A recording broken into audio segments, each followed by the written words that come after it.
Our speaker today is Becky Lodge. Becky's been involved with the university for quite some time. Don't know why she keeps coming back, but she seems to like us. And in my intro, Becky, is to say that she is somebody who has worked across the business world. She's worked in corporate, she's worked for SMEs, and she now works for herself. She is the founder of Little Kanga Marketing, and she's also the founder of a group called Startup Disruptors. She's been recognised a few times. So Sky News named her a couple of years ago one of their top 100 women, literally in the last 24, 48 hours. I think Becky will tell you more about it. She's been named as one of TechRound's top 64 women in tech. And she's an author. She writes books about early stage startup story. And one of the things I think I resonate with Becky is that Becky's not all about the starting a business, but all about the people, all about the you and how you do that. And if you do get into business, how you do that with your own people. And one of the things that Becky often says is, if you don't understand people, you won't be successful in business because you can't do one without the other. However, I will now press a few magic buttons and say, Becky, over to you.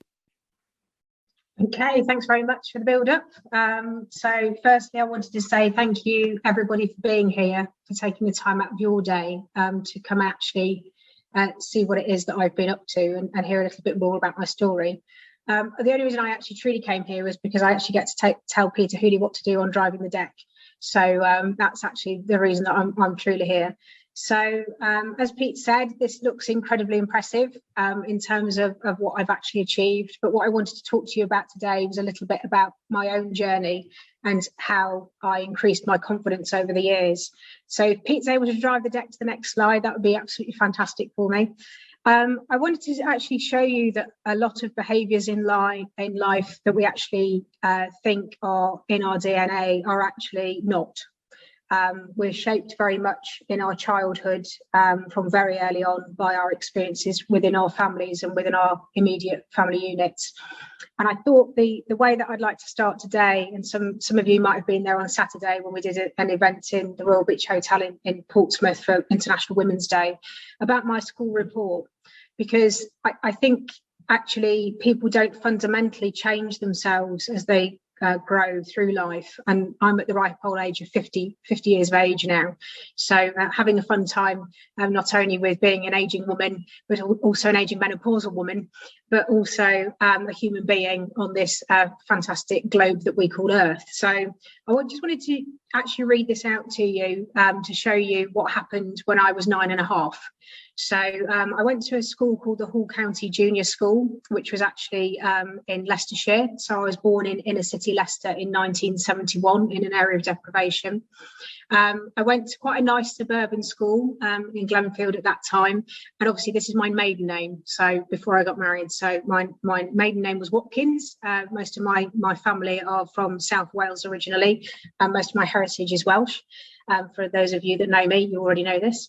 And I think I was about age 9. It says 9/6. So I don't know whether that was the 9th of June that the report came out, or I was 9.5. So I can't think back that far. But I was around sort of 9 years of age. So my teacher, who was very generous, and some of this language you wouldn't get away with now, as Pete quite rightly identified earlier. So Rebecca has continued to build on the foundations she laid last year. She is more than enthusiastic and at times proving articulate and well able to hold a mature discussion. Her lively and imaginative comments are quite stimulating, and she is developing quite a subtle sense of humour. Now, I was actually quite a raging introvert as a child. I'm still a raging introvert now, hence why I love technology, because really a lot of the time I do a lot of stuff within a screen like this and don't actually meet a lot of people anymore. But the interesting line in this report for me was she still lacks confidence in her own ability where mathematics is concerned. Now, this is super interesting because I later on in my life actually went on to have a very good career both in sales and as a sales director, also worked in engineering and technology. So I'm not quite sure if I'd have taken too much notice of this early on, I probably wouldn't have actually been that interested in doing anything engineering or technology related later on in life. And it says, nevertheless, she has made sound progress and is capable of more than she realises. And I think that certainly for a lot of women, and I can only speak from my own point of view, confidence is very, very hard to come by. And also, I think that constant encouragement is something that we should actually give everybody. It actually then says she needs constant encouragement to build up her confidence. So I don't think that as humans this ever changes in ourselves, but what we can become better at as we actually go through life is realizing who we are as people. Doing a little bit of self-analysis from time to time is really, really important. And when we're looking at behaviours in terms of being more enterprising or being more successful in life, the only way that I have managed to succeed is actually by sense checking it all the time with other people. So Pete, if you next slide for me, somebody, Alec or Pete.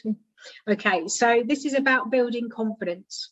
So building confidence for a lot of people find really, really tough.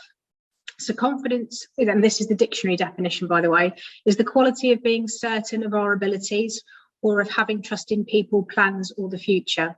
And I think that this is really valuable to me, because if I break this down into how I view myself, I am certain of my abilities, although not all the time. I do have ultimate trust in people. I tend to trust in people until they prove otherwise. So I have a very, very open and honest outlook where other human beings are concerned. And I also always have looked towards the future. I'm always racing to see what happens next, if we can innovate, if we can actually look at building things into the future. Let's go on the next slide, please. So I wanted to just talk a little bit, and some of you might have seen this before, because I know we've got some incredibly clever people on this particular call today. This is actually Maslow's hierarchy of needs. Now, anybody that knows me knows how much I love a business model, and I'm a visual thinker, so I like to see things also in picture form, because that's the way that my brain operates. But also, I just wanted to run through this because I think there's some fundamentals here that you can actually use for understanding yourself better if we understand how we operate as human beings. So right at the bottom of this triangle, we've got the basic needs that humans need to actually have to thrive. And these are physiological needs. So these involve food, water, warmth, and rest. You know, we need these things on a basic level as humans to operate on a daily basis. Moving up to the amber portion, we then need to feel safe and secure in what we're actually doing. And these are very, very basic needs. So if we look at when people are displaced or when there's war happening, unfortunately, like there is at the moment in Ukraine, these needs are the primary needs that people need to have met. And these are the basic needs and functions of being a human. After this, we have the psychological needs. So belongingness, love, friendship, intimate relationships, partners, friends, family, a significant other person. We need to have these then to actually feel as if we belong as humans. And then for our self-esteem, we need to have feelings of prestige and feelings of accomplishment and acknowledgement, or a purpose or a job or meaningful work or a reason to survive or a hobby. And as we're moving up, we start to feel better about ourselves. We start to feel more confident. If you look at confidence at the bottom, when people's basic needs aren't met, they're not going to be particularly high in confidence. They're going to be living in fear. They're going to have a scarcity mindset. They're not going to feel as if they belong. They're nowhere near having any of their, or the majority of their needs met. And right at the top of this pyramid, what we call self-actualization, that we're living our full potential, that we're able to do what we want to do every single day of the year, and that we actually feel good about what it is that we're doing. So if I actually look at this as using my career as a barometer, we've all had jobs, I think, at the bottom of this pyramid. You know, my jobs very early on were in catering. I started working when I was 15. My first job was in a Chinese restaurant, washing up for £2.10 an hour, which was a lot of money in the 1980s. But I can't say that my self-actualization was being met. I was just earning a crust because I was still living at home, and I was still, you know, doing things that would basically sort of be test trialing my career and what I want to do later on in life. And I think that as I work through my career, I've become more self-actualized now that I work for myself. I think when I work for somebody else as an employer, I fluctuated between probably the blue parts and the red parts. If I wasn't enjoying my job, I would feel quite low in confidence. When I wasn't encouraged, when there wasn't a strong team in place, you can feel quite low. Your confidence can be quite low. But as you if you have a really confident team and a really strong support network and a really strong supporting manager, you're probably really enjoying life and you're probably close to the top of this pyramid. So I think that confidence is definitely linked to this for me. And I think that at each part of my life, I sort of sense check my own behaviour. And if I've had a really bad day, I kind of think, yeah, well, okay, I'm that sad and that geeky that I will probably say, I know at the moment what I need to do is have a rest, and everything else just for today I can just park. I just need to, and I'm knackered, I need some sleep, I need to have those basic needs met, and then tomorrow I can come out and I can fight the good fight again. So I think that it's knowing about where you're at and personally being honest with yourself and being accountable for yourself and your emotions. It is really, really important to me. And that's where I think Maslow, and for me, has been very, very useful. Also, if you're kind of managing other people, Maslow's super useful. So if somebody's come in and they've had their house repossessed, for example, in your workplace, or they're getting divorced, they're not going to be in a good place. They're going to be very, very low in terms of this hierarchy of having their basic and their psychological needs met. So just, I think from a self-awareness point of view, each day it's about interacting with people and asking yourself, where is this person at? Are they having a good day? You know, and acting with empathy rather than anything else is always kind of the tactic that I tend to use. So next slide for me, Alec. Okay, so we're going to talk a little bit about cognitive bias. So this is a slide that I think Pete put in, but I think it is kind of super important. There's a number of biases in the way that we actually view the world. And going back to what I was saying earlier about you're very much a product of the environment that you're brought up in, it's critical that we understand that that worldview might not be correct. And I think that in business, this is especially true if you're ever trying to sell to somebody, or you're trying to negotiate with somebody, or you're trying to best understand what somebody else's lived experience is. There's no better way than actually asking them what their lived experience is, you know, via lots of open questioning.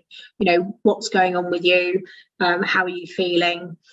In sales, and having been sort of trained in sales at a high level with people like Tesco and Alexandra Workwear over the years, we were sent on 12-week residency programs to actually train us in sales and negotiation. So we would look very much at these kind of cognitive biases from a customer point of view, but also to understand your interactions with others.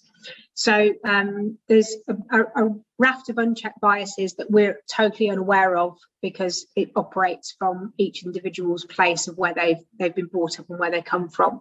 But they can really lead to really bad decisions in life if we're not actually checking them and sense checking them with others. So the first one is what we call the confirmation bias. And in entrepreneurship and in business, you tend to find that these people don't do very well. They have what we call a fixed mindset, and they're very, very unwilling to actually take on anybody else's worldview or beliefs. And this is when we see a lot of radicalization, either in politics or in war, that basically they only listen to information that confirms our own worldview. And there has been some criticism with woke culture that this is almost a confirmation bias stance. So we have to be very, very careful that we're not actually excluding other people's opinions just because they don't actually align with the way that we see the world. So this can lead to really, really poor business choices, because if you only actually act from a position of your own view, then you're not going to be very popular, and there's not going to be very many people that are going to listen to you for very long. Because you're going to surround yourself potentially with yes people, and that actually doesn't make for good thinking and good self-efficacy and good feedback. So the next one is what we call anchoring bias. So it's the first piece of information is more valuable than the rest, and it leads to fixed thinking and an inability to pivot. So I've worked in an organisation, typically in engineering, where they'll come out and maybe there's been a group think decision where a consensus of people that look the same have actually come up and said, right, this is what we're going to do. This is how we're going to lead on this project. And actually, it's totally the wrong thing to do, but they haven't asked for the other voices in the room or even asked for anybody else's opinion. So this is very much, it's super dangerous, again, in business. And fixed thinking is something that you need to avoid at any cost in my book. We've got something called the false consensus effect. So everybody agrees with me and they need this product or service. Now, this is very interesting because in early stage startup and entrepreneurship, this is actually very, very prevalent. I would say we see this in as much as 90% of cases, which is this has got to be the greatest thing since sliced bread, right? Why is nobody buying it? Well, the fact of the matter is nobody cares. And also, they might not need it. So the best bet for this is to actually go out and market research or just ask for people's opinions or just ask people, would you buy this? And how much would you pay for it, for example? And also, it isn't true. Again, if you believe it to be true, that's one thing. But what does everybody else think? And actually, I think valuing other people's opinions over your own is more important. And it's actually looking at what the group consensus is and using your emotional intellect and intelligence to actually work out what it is that the whole room actually thinks. So the spotlight effect, everyone is looking at me. Actually, they're kind of not. The one thing that I've learned as I've got older is most people don't care what you're doing half the time because it doesn't directly affect them. As human beings, we're very, very selfish beings. We're only really interested in it if it benefits us. So in sales and in business, what I actually say is we're looking for the win-win. So, if we have a meeting with somebody, they might be trying to sell you something. One of the things that I've always found in life is to actually ask them, what does a win look like for you? If we were to work together, what does a win look like for you? And if you're employed, it's the same. The same is true. If there's conflict in your team or in your department, the best bet is to actually get everybody together and actually, say to everybody, how are people feeling? Because you live with yourself every single day, 24/7, 365. Other people do not. If you're, living within your head and believing that, that you are being looked at all the time, then I think people do overestimate the tendency and the extent that others notice or judge or remember your appearance or your behaviour. And we see a lot of this in neurodiverse people. So everybody thinks the whole time that they're being looked at, or every single post that's going up, or that somebody's going to judge me if I appear and I'm not wearing makeup. I've lost count of the times that people have said I looked terrible yesterday morning on that meeting, and I was like, I didn't notice anything different, really, to be honest. So again, it's about sort of sense checking and inviting that opinion to come back. So Alec, are we done? Pete, are we done? I don't know. Yeah, I'm still here. Oh, right, sorry, you're echoing. So I don't know whether we're at the end of the slides or not now, but in terms of my advice in terms of self-awareness, I just think I tend to sense check it with others a lot. In fact, I probably overdo it. I'd rather have too much feedback and too many opinions than rely on what it is that I'm wanting to do. And almost, if you can take a back seat to that and a back seat to your own ego, because we're all ego driven as humans. That's part of what we do. And that's part of what makes people successful, is you have to be ego driven to a certain extent. But there's something about kindness and empathy and also listening, which is massively, especially male dominated industries, underestimated. So I think that if you are able to listen and you're able to be self-aware in terms of asking people for feedback, and sometimes you're not going to like what you hear, but there's certain elements of your character that you can change, and there's certain elements of your character that you can't. And again, I think going back to my sort of school report and linking my low confidence, it still happens now. So I suffer all the time from imposter syndrome. You wouldn't believe it, but it is absolutely true. I think the best example of this that I can use around certainly resilience is when Uber were our first sponsor of Startup Disruptors, and I had a really bad week. and every single door was shut, and I was literally in tears. And I went for a meeting with Uber, a guy called Fred, and long story short, I went into Feed Cafe in just outside of Gunwharf Quays. For anybody that's been there, does amazing pancake stack.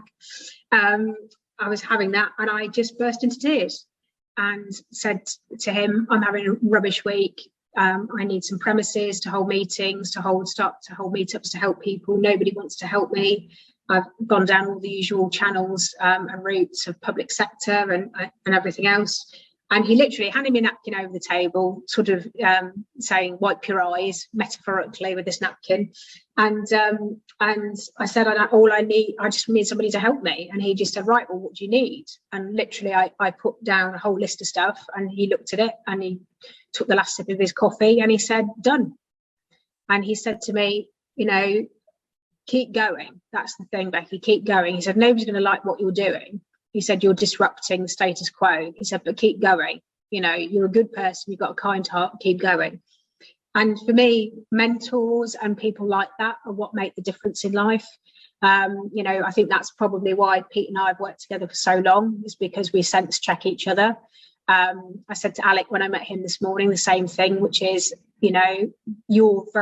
other people are very good at one or two things, and you're probably good at one or two things. Nobody's good at everything. So just focus on the one thing or the two things that you're really good at. And literally, a bit like Avengers Assemble, get in your army of people that can really help to support you and move you forward. There's a very famous saying, which is, if you want to move fast, then go alone. If you want to go far, then go together. And I think that this is absolutely critical in life and in business. But what I would say is, most of my mentors throughout my life have been men, because I've worked primarily in male-dominated industries. But what I would always say to you is, if you are in a female-dominated environment, try and seek out a female mentor if you are a woman. And if you're a man, seek out a female mentor, because it will totally change your perspective and worldview around bias and around what women are actually experiencing as well. So I think it's useful to have a range of opinions from a range of backgrounds. And the more inclusive and diverse your support is, I think the more successful you'll be generally in life. So I think that kind of finishes it off and is a nice point to end. So Pete, hopefully that's, if anybody's got any questions, then please pop them in the chat. Thanks, Becky. So I'm going to ask a couple of quick questions myself, or hopefully some people in the room think about some questions they might ask, or people either raise their hands online, because I can see the participant list, or stick them in the chat. Particularly around self-awareness, can we just, on a really practical level, how do you manage your biases? Yeah, oh, blimey. I think what I tend to do is I tend to think of something in terms of either a goal or a task. And then I'll set it, or I'll look at it, and then I'll actually just go to other people and say, do you think this is right? Not that I'm right. Do you think this is right? This is a sort of a sense check of a point that you're starting on a journey. So it's a bit like having a map, I suppose. And in the old days, you had a map. You didn't have sat nav, and you have a point of where you want to end up. And there's probably 3 or 4 different ways that you could actually go on that map, and none of them would be wrong. So I think for me, I also assume that I'm not the cleverest person in the room ever, because there's always somebody much better than you and much more intelligent than you. Find that person quickly. Again, it goes back to what I was saying when I first started up. I'm good at many things, but as you can see from my school report, mathematics was not my forte, and still is not my forte. Although weirdly, I've had a career as an international sales and marketing director, so I'm good at Excel spreadsheets, I suppose. So what I would say is have self-awareness around what you're good at and what you're weak at, and what you're weakest at, you'll never be able to develop it. It's just bin that, move on, bin that, and hire the best person for that job. So go and find the best accountant, go and find the best hairdresser, go and find the best person that can make you look spectacular and can tell you how to dress and what your colours are for your makeup in life, if that's what you want and need. And I always say to people, I work from a position of assuming that I know nothing every single day that I wake up, and that literally I wake up in the morning and think, what's going to happen today? And I think that's an unusual way of looking at life. But equally, I think, well, if I'm able to learn more and continuously learn, then I've got many, many millions more people to meet yet. And the more people you meet, the more learning opportunities you will actually have, and the better you will become at people and identifying who you are. And just to ask people to be honest with you, I mean, I've been told many times at work, I mean, if you'd have seen some of my PDRs over time, I've had people call me blunt, obnoxious, bossy was actually one that was used not long ago. Bossy, egotistical, I've had that before. Doesn't work well in teams, which is highly ironic considering the massive communities that I've built over time. And I'm very much aware that, of course, if people don't like the way that you see the world, that can be problematic and cause them conflict. So I think, again, going back to confidence, you have to be certain of your own abilities so that you don't actually then, like an elastic band, ping back from criticism. You've got to stand firm, and if you believe in something and you believe that it's wrong, then you tell them that it's wrong, you know, and you put that view forward, and you put that view forward in a structured way. And I'm a super geek. I put, you know, if I'm telling somebody that they're wrong, there's going to be a 22-point PowerPoint plan of why they are. So in sales, very early on, they teach you basically not to be caught with your pants down, for want of a better phrase. And always be prepared. You know, preparation is everything. So I think in regard to your question, Pete, self-awareness is hard because it involves a level of ego. But I think if you place the journey above what you're wanting to achieve, then you'll be a lot happier. Don't keep just trying for the end goal, because if you're looking for happiness through that, it's never going to come. Okay, thank you very much. And scrolling up too quickly, Kim John Williams has asked, how do you strike the balance between being self-aware and being confident in your abilities? So how do you make sure, I suppose, one doesn't work against the other? I think you have to have sort of a level of awareness around who you are and how you come across. I mean, I suppose from somebody like me, that my whole of my sales career is basically predicated on being psychometrically assessed through various self-awareness mechanisms and being told who I was, and you know, developing strengths around sales and negotiation and emotional intelligence interaction. I would hope this is something that I'm good at, but I don't always get it right. And what I would say is there's some brilliant personality tests that you can do that will really, really help you. So there's one called the Big 7. So write that down. And there's actually a free one on the interweb called 16 Personalities. And once you understand who you are and how you're built, your life becomes a lot easier because things fall into context. So during your life, you might have rubbed up against a certain type of person. For me, it tends to be finance directors because we're different personality types. So once you can actually overcome yourself and who you are and understand who you are, and then really there's only sort of like there's 7 personality types in total. There's 7 types of humans on this planet, and once you can understand the other 6 and how to interact with them and actually how to influence and negotiate with them, your life will be a lot happier, because you suddenly realize there's no conflict because you just think that that person's a total arse. It's that person is built a different way to you, and they're hardwired to think a different way. And actually in sales, you spend a lot of time looking at how you influence those personality types through the information that you actually give to them, the way that you portray data, or the way that they like to receive information, and the way that they learn as well. So whether they're kinesthetic learners or whether they're visual people. There's a lot of stuff that you can be done around sort of human engineering, around the psychology of selling, of how to influence people as well. But it starts with you. It starts with, you do not realize who you are in a room, then there's kind of really no excuse for that anymore, because there's so much technology for that. So I'd say get a psychometric test done. For corporates, there's psychometric testing by a company called Thomas International, which is very, very good, internationally renowned company that you can buy a raft of stuff for large teams. But if you just, you know, if it's just you, I would just say start with 16 personalities and start with something like the Big 7. And, you know, all of this information used to cost hundreds of thousands of pounds back in the 80s and 90s. And now it's really accessible for like under 100 quid. So I'd literally start with that, start to learn what personality type you are, have a self-awareness about who you are. And scarily, these reports come back and it's like they can definitely see inside your head. So you can run, but you can't hide from the results.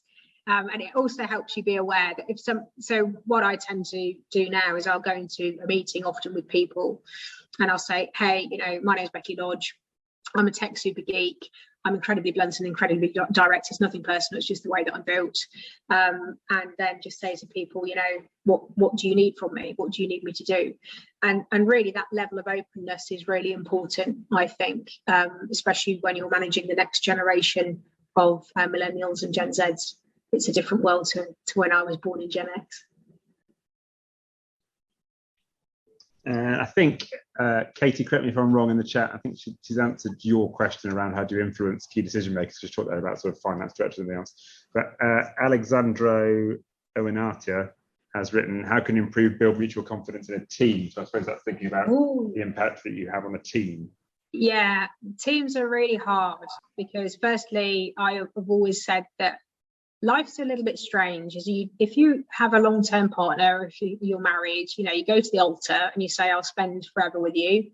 And actually, in reality, in Britain, you're probably only spending a couple of hours an evening with them and the rest of the time with your work colleagues for like 60, 80 hours a week. So it's insane when we look at it from that point of view. So really what we should do is actually work much more on our mutual confidence within teams that we operate in. And I think that in the private sector, we're probably better at this because we can look a lot more at team dynamics and psychometrics. So alluding to what I was talking to earlier about, I would say sit down with your team and do the big 7. And if you've got 2 people that are always like this all the time, that big 7 test or the personality or the psychometrics will really bring that out. And for a first time, there'll be kind of this collective sigh of relief. Oh, it's just me. This guy is just really difficult to manage. But that's probably because this person doesn't also understand who they are. So you're never going to be completely able to eradicate conflict. It's just not physically possible. Humans are humans. But I think what you can do is allow for people to work in a way that actually they like to work in. I think giving some people something that's too prescriptive. It's like for me, somebody said to me once upon a time, you need structure. And I do to a certain extent. But if you tell me that I'm not going to do something, I'm going to do it. If you say no to me, it can't be done, I'm going to go out and do it just to prove that it can. So in salespeople, that's a very, very good mechanism because they tend to be quite driven and they tend to be quite narcissistic like that. So that's actually how you drive somebody who's quite salesy. But equally, if you've got low confidence in a team, that's often the fault of the manager. So poor management is what leads to actually most people leaving their job. In about 90% of cases, it's poor leadership. And managers, unfortunately, in my experience, they're not entrepreneurs, they're not leaders. They tend to be secondary or third hires, and their job is crowd control. So it's to try and keep everybody as happy as possible. But again, that's not possible either. So hopefully, Alexandru, that has given you something around building team confidence to say, yeah, psychometrics, and do things together. Take time with one another. Because teams are always so focused on the job that they don't take time with one another. And time is really, really precious. But equally, you don't spend time with people, then they won't invest in you either. Brilliant. Thanks, Becky. And I'm just going to look. Does anyone here want to ask a question? Yeah. Do you want to? How does she find them? As in, like, how does she particularly find them? As in, identify them? Yeah. So somebody in the room, Becky, is asking, how do you go about finding a mentor? Or how did you find your mentors in life? That's well, I actually rugby tackled them to the floor and gave them a bit of a headlock because that's my technique. That seems to work quite well. What I tend to do is look for somebody. If you've got a LinkedIn connection or a LinkedIn pool, that's pretty good. Or if you're looking at somebody, I would say a mentor doesn't necessarily have to be in your immediate team. It could be somebody else in your organization that you admire. And I would just go to them and I would say, hey, this is something that I'm really interested in. I think you do this really, really well, and I'd like to be better at it. Would you teach me how to do that? And I think that that's quite disarming in terms of asking somebody to share their skills with you. For women, there's a program called the Santander Women's Mentorship Program. So have a look at that if it's specific to women. I would say also to men, please don't just go to other men. I really, really would say that. I think I've benefited. I mean, 80% of my mentors have been male. And that's just dynamics around the kind of markets that I've been in. But very early in my career, my first mentor, after I graduated and I was selling cars, which taught me everything I needed to know about selling, believe me, was female, and she was insanely good at what she did, insanely emotionally intelligent, and she taught me the fundamentals and the basics before I actually went off to work for Tesco. So I would say to you, go to that person, take the leap of faith, and just ask them. And if they say no, then it doesn't matter, because you'll be building resilience. And you can just say, can I ask why, or can I get a bit of feedback around that? And it might be just somebody's too busy, but hopefully that's useful.